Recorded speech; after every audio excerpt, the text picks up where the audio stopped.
Chào các bạn. Chúc tất cả mọi người một ngày mới an lành, hạnh phúc.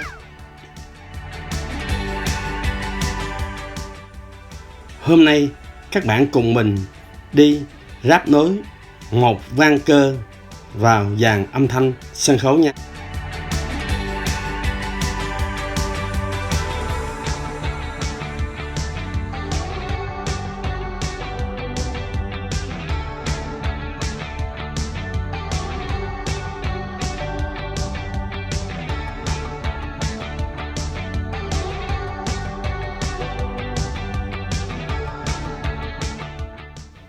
Đây là nguyên một dàn để kết nối ra loa sân khấu đó.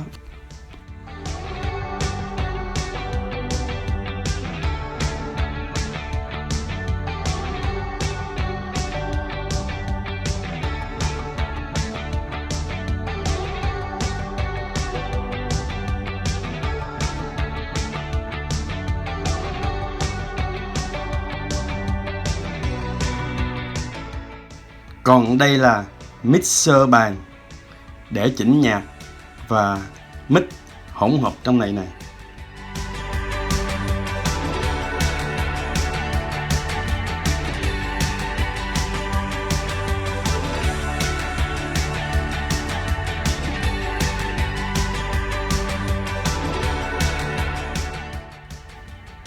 Cái vang cơ này mình sẽ nhét nó vào giữa cho nó khớp và nó dễ đấu dây đó các bạn.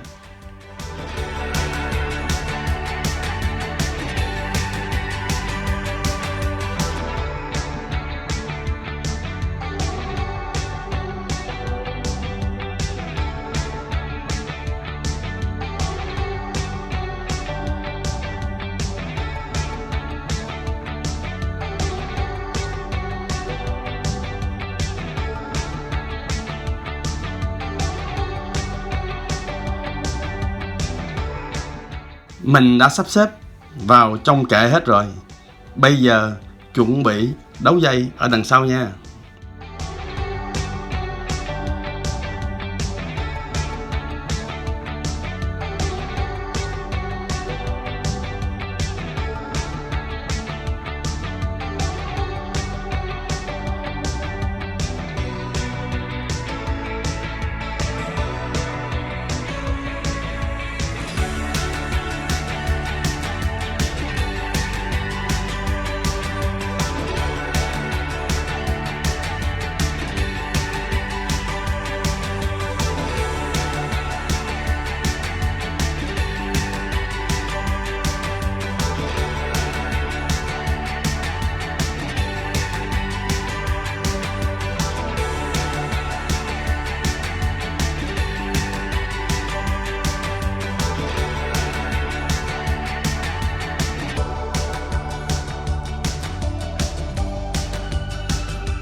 Bây giờ mình phải kiểm tra đầu ra và đầu vào để rồi mình kết nối xuống dưới.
Cảm ơn các bạn đã xem.